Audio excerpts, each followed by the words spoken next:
Gehlot cabinet की बैठक आज शाम 5 बजे। कोरोना से जुड़ी पाबंदियों को लेकर हो सकता है अहम निर्णय। बजट सत्र में प्रस्तुत किए जाने वाले बिलों पर हो सकता है विचार। राज्य की कानून व्यवस्था को लेकर गंभीर सरकार। मुख्यमंत्री गहलोत ने की गृह विभाग की समीक्षा। डीजीपी एमएल लाठर और पुलिस के आला अफसर जुड़े। मुख्यमंत्री ने कहा महिला अत्याचारों के मामले में विशेष फोकस किया जाए। अलवर प्रकरण में बड़ा खुलासा। सूत्रों के मुताबिक जोमेटो डिलीवरी बॉय ने लड़की को टक्कर मारना किया कबूल। अभी किसी तरह का बयान देने से बच रही अलवर पुलिस।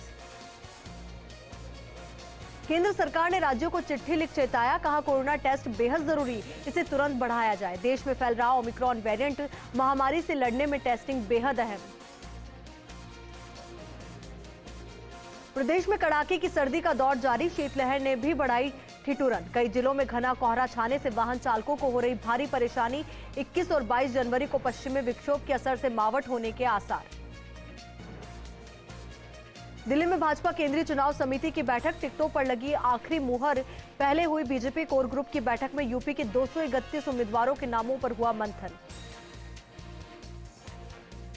पंजाब के बाद गोवा की बारी। आप सीएम चेहरे की घोषणा की। पणजी में अरविंद केजरीवाल ने ऐलान किया और अमित पालेकर को बनाया सीएम उम्मीदवार। प्रदेश में नहीं रुक रही नाथा प्रथा की क्रूरता। उदयपुर के गोगुंदा महिला को बंधक बनाकर मारपीट। आरोपी अभी भी पुलिस गिरफ्त से दूर। फर्स्ट इंडिया का सवाल, आखिर कब थमेगी नाथा प्रथा की क्रूरता। प्रदेश में रफ्तार का फिर दर्दनाक मंजर। जयपुर में मिनी बस पलटने से 2 लोगों की मौत, तो धौलपुर में रोडवेज बस और टेम्पो की टक्कर से गई 3 लोगों की जान। मुलायम परिवार में भाजपा की बड़ी सेंधमारी। भाजपा में शामिल हुई मुलायम की छोटी बहू अपर्णा यादव। दिल्ली भाजपा मुख्यालय पर ली पार्टी की सदस्यता। उत्तर प्रदेश विधानसभा चुनाव को लेकर सपा की नई रणनीति। अखिलेश यादव पहली बार लड़ेंगे विधानसभा चुनाव। आजमगढ़ की गोपालपुर सीट से उतरेंगे मैदान में। बिग बॉस 15 में बीते दिन का एपिसोड फुल ऑफ इमोशन से भरपूर रहा। अपने घर वालों से वीडियो कॉलिंग के जरिए बात करके कुछ कंटेस्टेंट्स इमोशनल होते दिखे, तो किसी का चेहरा खुशी से खिल उठा। मुंबई में युद्धपोत आईएनएस रणवीर में ब्लास्ट हुआ। इस दौरान भारतीय नौसेना के 3 जवान शहीद हो गए, जबकि कई घायल बताए जा रहे हैं। कर्नाटक में सीएम बसवराज बोम्मई ने कड़ा आदेश दिया है। इसमें मुख्य सचिव को कहा गया है कि कोविड नियम तोड़ने वाले सभी लोगों पर केस दर्ज हो। विधायक या किसी को भी इससे छूट नहीं होगी। बता दें कि कर्नाटक के मंत्री उमेश कट्टी ने मास्क पहनने से इनकार किया था। शास्त्री पार्क मेट्रो स्टेशन के पास 6 कर्मियों को ले जा रही एक एम्बुलेंस डिवाइडर से टकराकर पलट गई। हादसे में सीमा सुरक्षा बल के 2 जवानों की मौत हुई। यूपी के बुलंदशहर में एक कार से करीब 25 लाख रुपए कैश बरामद हुए। फिलहाल पुलिस मामले की जांच में जुटी है। कोरोना और ओमिक्रॉन के बढ़ते मामलों को देखते हुए दिल्ली सरकार ने दुकानों के लिए ऑड इवन का फॉर्मूला लागू कर दिया है। इस दौरान कारोबारियों का कहना है कि इस फैसले से 60 से 70% नुकसान होगा। सीनियर अधिकारी विक्रम देव दत्त को एयर इंडिया का चेयरमैन और मैनेजिंग डायरेक्टर नियुक्त किया गया। रैंकिंग के हिसाब से देखें तो दत्त अब एयर इंडिया के प्रमुख होंगे और उनके हाथ में सभी काम की जिम्मेदारी होगी। डब्ल्यूएचओ के एक शीर्ष अधिकारी ने कहा कि कोरोना वायरस को समाप्त करना संभव नहीं है, क्योंकि ऐसे वायरस कभी खत्म नहीं होते और अंत में पारिस्थितिकी तंत्र का हिस्सा बन जाते हैं। यूपी की जलालाबाद सीट से समाजवादी पार्टी के विधायक शरद वीर सिंह ने इस्तीफा दे दिया है। बताया जा रहा है कि टिकट कटने की नाराजगी में उन्होंने ये कदम उठाया। NEET UG counselling 2021 round 1 registration शुरू हो गया है, जिसका आयोजन मेडिकल काउंसलिंग कमेटी एनसीसी द्वारा किया जा रहा है। उम्मीदवार 24 जनवरी 2022 को दोपहर 12 बजे तक पंजीकरण और शुल्क का भुगतान कर सकेंगे। इन दिनों पूरा उत्तर भारत कड़ाके की ठंड में जकड़ा हुआ है। जम्मू कश्मीर में अधिकांश जगहों पर पारा शून्य के नीचे पहुंच गया है। उत्तर भारत की पहाड़ियों के लिए बर्फीला और बारिश भरा सप्ताह संभवतः आज से शुरू होने वाला है। इसकी वजह दूसरा वेस्टर्न डिस्टर्बेंस होगा,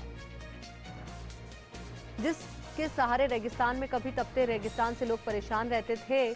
आज उसी रेगिस्तान में बर्फ पड़ रही है। लोगों ने मौसम में आए इस बदलाव को तबाही का संकेत बताया है।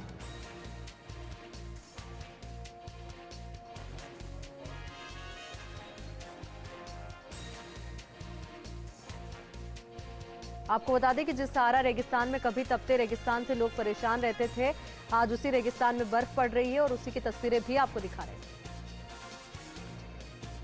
डेगाना में लूट की 3 वारदातों में लंबे समय से फरार आरोपी को पुलिस ने गिरफ्तार किया है। ये कार्रवाई पुलिस अधीक्षक के निर्देशन में हुई। पाली के खेरवा गांव में एक परिवार में आपसी झगड़ा हुआ, जिसमें 2 नाबालिग बच्चे घायल हो गए, जिन्हें अस्पताल में भर्ती करवाया गया। वहीं पुलिस ने अस्पताल पहुंचकर महिला और बच्चों के बयान लिए। झुंझुनू के सामुदायिक स्वास्थ्य केंद्र पर ऑक्सीजन प्लांट तैयार किया गया, वहीं प्लांट की टेस्टिंग भी शुरू की गई। अलवर के किशनगढ़ बास के विधायक ने हाल ही में हुई सीआरपीएफ जवान की मौत पर उनके निवास पर पहुंचकर श्रद्धांजलि दी, जहां ड्यूटी के दौरान बीमारी के चलते जवान की मौत हो गई थी। अलवर के किशनगढ़ बास में एसडीएम की अध्यक्षता में गणतंत्र दिवस की तैयारियों को लेकर बैठक का आयोजन हुआ, जिसमें क्षेत्र के सभी विभागों के विभागाध्यक्ष की मौजूदगी में समारोह के आयोजन पर चर्चा की गई। भीलवाड़ा के कीड़ीमाल विद्यालय में राज्य सरकार द्वारा बालिका शिक्षा को बढ़ावा देने के लिए चलाई जा रही साइकिल वितरण योजना के तहत 46 छात्रों को साइकिल वितरित की। धौलपुर में बीते कई दिनों से लगातार सर्दी का सितम जारी है। कई दिनों से धूप नहीं निकलने से ठिठुरन बढ़ने लगी है। वहीं घना कोहरा छाया हुआ है, जो कि अभी तक भी नहीं खुल सका है। नागौर के लाडनू में आचार्य महाश्रमण का अभिनंदन हुआ। इस दौरान पूर्व विधायक ठाकुर मनोहर सिंह सहित कई लोग मौजूद रहे। कोटा के रामगंज मंडी के आहू नदी में पुलिया के नीचे युवक का शव तैरता मिला। सूचना पर पहुंची पुलिस ने शव को नदी से बाहर निकलवाया और मामले की जांच में जुट गई। जालोर की साइला में अनियंत्रित होकर ट्रेलर पलट गया। हादसे में 2 लोग घायल हो गए, जिन्हें लोगों की मदद से अस्पताल पहुंचाया गया।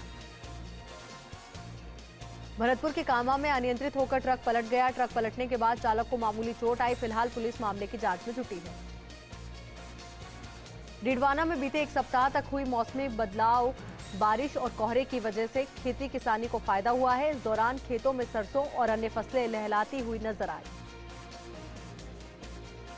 डीडवाना में पंचायत समिति के ग्राम पालोट में चल रहे मनरेगा कार्यों में श्रमिकों की फर्जी उपस्थिति दर्ज कर गबन का मामला सामने आया है। इस संबंध में ग्राम पंचायत की ओर से की गई जांच में भी मनरेगा कार्यों में फर्जी उपस्थिति की बात सामने आई है। सूरतगढ़ में आईजी सतर्कता जयनारायण शेर कोविड समीक्षा के लिए पहुंचे। इस दौरान उन्होंने शहर में फ्लैग मार्च निकालते हुए चिकित्सा अधिकारियों के साथ ट्रॉमा सेंटर का निरीक्षण किया। गोगिलाव गांव के घर से 18 लाख के गहने चोरी मामले का सदर थाना पुलिस ने खुलासा किया है, जहां टीम ने 12 घंटों में नकबजनी की वारदात का खुलासा करते हुए पड़ोसन को गिरफ्तार कर लिया। लाखेरी में एसपी जय यादव ने पुलिस थाने का जायजा लिया, जिसमें लाखेरी पुलिस थाने को आदर्श थाना बनाने के लिए कार्य योजना बताई गई। राजसमंद पुलिस ने बड़ी कार्रवाई करते हुए एक स्पा सेंटर पर दबिश दी, जिसमें 2 युवतियों और 2 युवकों को गिरफ्तार किया गया। झालावाड़ के पद्मश्री हुकुम पाटीदार को जैविक खेती पाठ्यक्रम कमेटी में शामिल किया गया है। अब देश भर के कृषि विश्वविद्यालयों में जैविक खेती का पाठ्यक्रम शुरू होगा, जहां गठित कमेटी में 14 लोगों को शामिल किया है। चित्तौड़गढ़ में पुलिस अतिरिक्त महानिदेशक डॉक्टर जंगा राव ने दौरा किया, जहां उन्होंने पुलिस अधिकारियों की बैठक भी ली और जिले में कोरोना से बचाव की सारी व्यवस्थाओं का जायजा लिया। सीकर में बदमाशों ने एटीएम में तोड़फोड़ की, जहां वारदात की सूचना मिलने से पुलिस मौके पर पहुंची और मामला दर्ज कर जांच शुरू की। अलवर में सरकारी रास्ते पर टाइल लगाने पर 2 पक्षों में खूनी संघर्ष हुआ, जिसमें एक व्यक्ति को गंभीर चोट आई, जिसको तुरंत अस्पताल में भर्ती करवाया गया। वहीं पुलिस मामले की जांच में जुटी है। आमिर के विकास को लेकर डॉक्टर सतीश पूनिया ने जेडीए के अधिकारियों के साथ चर्चा की, जहां चर्चा में सड़कों के नवीनीकरण और जमीन आवंटन को लेकर बातचीत की गई। जयपुर के हरमाड़ा थाना पुलिस ने ऑपरेशन क्लीन स्वीप अभियान के तहत कार्रवाई की और अवैध मादक पदार्थ बेचने वाले एक आरोपी को गिरफ्तार किया। अलवर में पता पूछने के नाम पर बालक का अपहरण कर ले जा रहे अपराधी को मोहल्ले वालों ने देख लिया और उसे पकड़कर पुलिस को सुपुर्द कर दिया।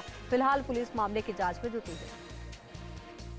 श्री विजयनगर के हाईवे पर पीओपी से भरा ट्रक पलट गया, जहां ट्रक चालक और खलासी को मामूली चोटें आईं। सूचना मिलने पर पुलिस मौके पर पहुंची और सड़क पर बिखरी पीओपी को एक तरफ करवाया।